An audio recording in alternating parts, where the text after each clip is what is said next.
Hello everyone, this is Dr. Nisha Najmuddin. So today I have a very eminent personality with me, a well-known history faculty for UPSC, Mr. Ranganathan S. V. Kontala. Hello sir, how are you? Thank you, Nisha. Thank you for welcoming me. Now, also she is a well-known economic faculty. She currently has an Instagram channel called Nishanomics. Guys, don't miss out.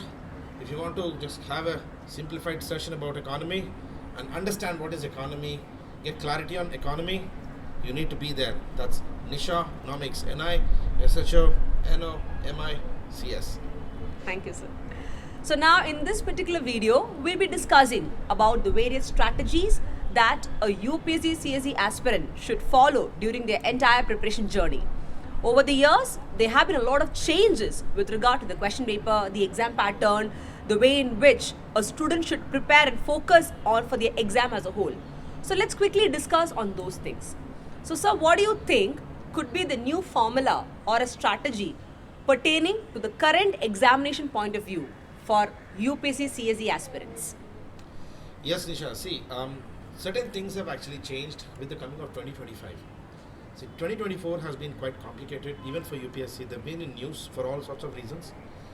Now, if you observe next year, the time period between prelims and mains has actually come down. 25th of May next year, 2025, we have an exam of prelims, and pretty much in August they're going to conduct mains, which is 1 month, 1.5 months before the regular time. Also, over the last 4 years, if you observe, this preparation pattern has completely changed. The exam system has entirely become focused on the dynamic nature of the exam. Now, those days when people used to think that they'll read one book or the so-called prescribed book and finish off the exam and clear the exam are long gone now. The prescribed books are still there, which still remain as NCERT, but people have to ensure there is a dynamic nature of the exam. Like, they need to inculcate current affairs into the preparation. Now, Nisha, your subject is economy. Now, you understand the challenges in studying economy, particularly for students, when they don't inculcate current affairs into the preparation. Yeah, I truly agree to that point. These days, mere learning of concepts or let's say a static portion is not going to help the aspirants or students to clear the examination. Over the years, the exam pattern have changed, which is incorporating a lot of dynamic portion, that is the current affairs. So I would simplify the preparation for economy by using a strategy called as 3C approach. So any aspirant who's looking forward to prepare economy for their examination should literally follow the exclusive 3C method of approach. And this 3C method of approach is nothing but the very first C stands for a thorough conceptual understanding of the concepts. And the second C stands for connecting these concepts to the comprehensive part of the syllabus. And the third C stands for not just current affairs, but rather interlinking these concepts with the trending current affairs. So I'll make it more simplified. So the first one again out of 3C method is conceptual understanding. So to have a thorough understanding of the concepts, definitely anybody will go to NCERT. Yes, even I suggest the same. NCERT has all the basics or fundamentals covered in a better way. But how do you study NCERT? That matters a lot. And why you study NCERT matters a lot. Because they are not preparing for college exams. Rather, it is a UPSC examination. So now, when you study NCERT, just focus on the highlights of NCERT. So now, let's say for example, class 9 chapter 1 of Indian Economy NCERT, it talks about the story of village Palampur. It has around 16 to 19 pages. I would literally suggest for a UPSC aspirant not to waste 1 or 1.5 hours studying the entire thing. Rather, focus on the highlights.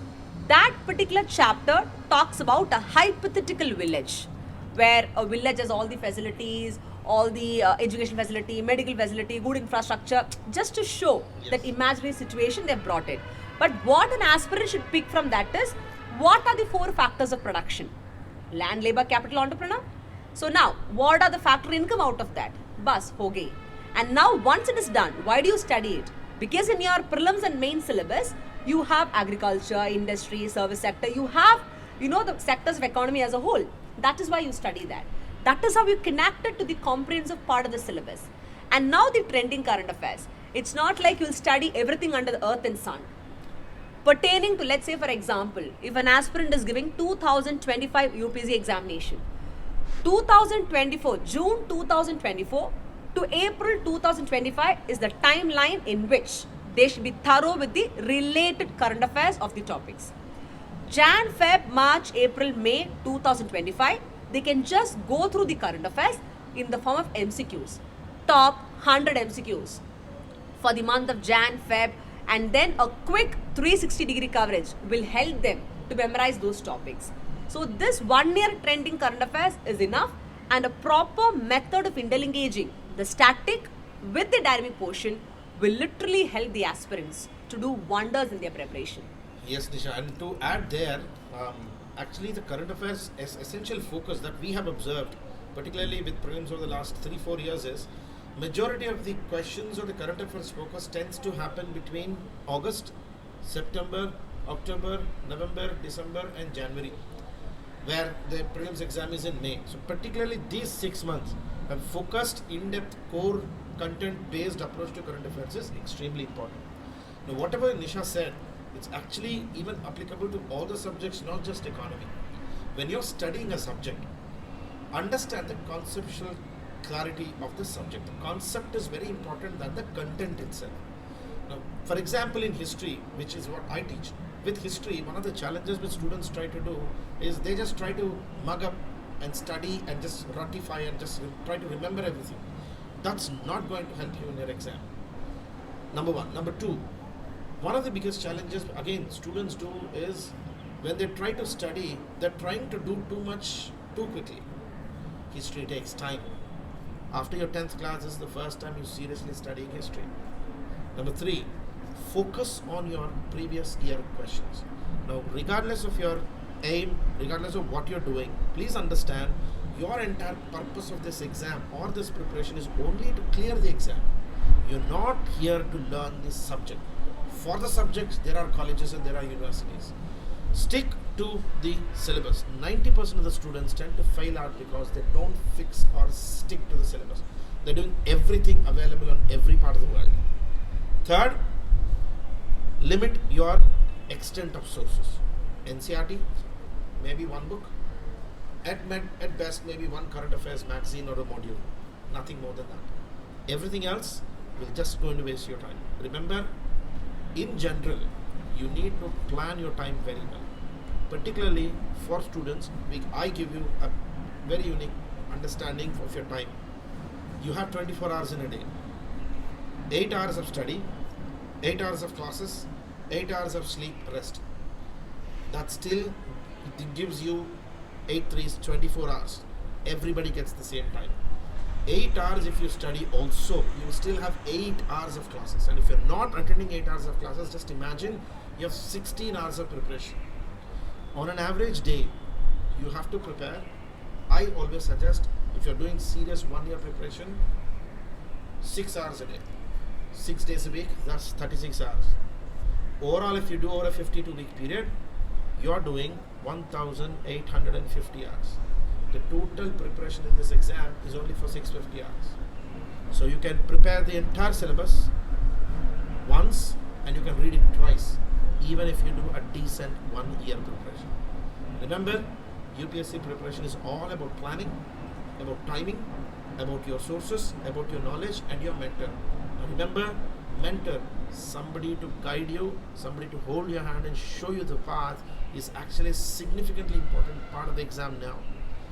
Yes, you can do self-preparation. Yes, you can do self-knowledge. You can read your own books. But understand that you need to know where you should stop your preparation, what you should not do. In this exam, it's all about what you should not do, not what you should do. You prepare, you have a mentor, you have a guide, make the best use of sources. Just don't over-prepare for this exam. The rest, it's actually an easy exam, guys. Plan it, make it, clear it. Okay. Very, very true, sir. I truly appreciate you for the valuable insights you've shared. As you said about mentoring again, I'll pick a point from there. Right mentoring is not just knowledge addition. It is about showing the aspirants the proper path to success in an ethical way. And for that, a proper strategy. In one of my previous videos in YouTube, I have mentioned about the exclusive strategy called as TTT or the triple T approach. Textbook, techniques, test series. Yes. So now in this particular approach also, a lot of queries I got like, ma'am, like we have to study a lot of, books, we have to go through that. As you said again, that's absolutely a waste of time. You have to be choosy and picky in what you want to study by comprising all the resources out there and then making your hand notes. And with regard to technique also I mentioned as to, be very specific because our objective is to clear the exam, not to take a PhD in the subject. So you have to be a little smart enough when you apply the techniques, be it memory techniques, be it question paper solving techniques, or the intelligent elimination techniques called as keyword elimination comparison technique, which I always recommend the candidates for MCQs. So like that, there are multiple things which they need to follow. And now, with regard to the time management, as Sir said, very true.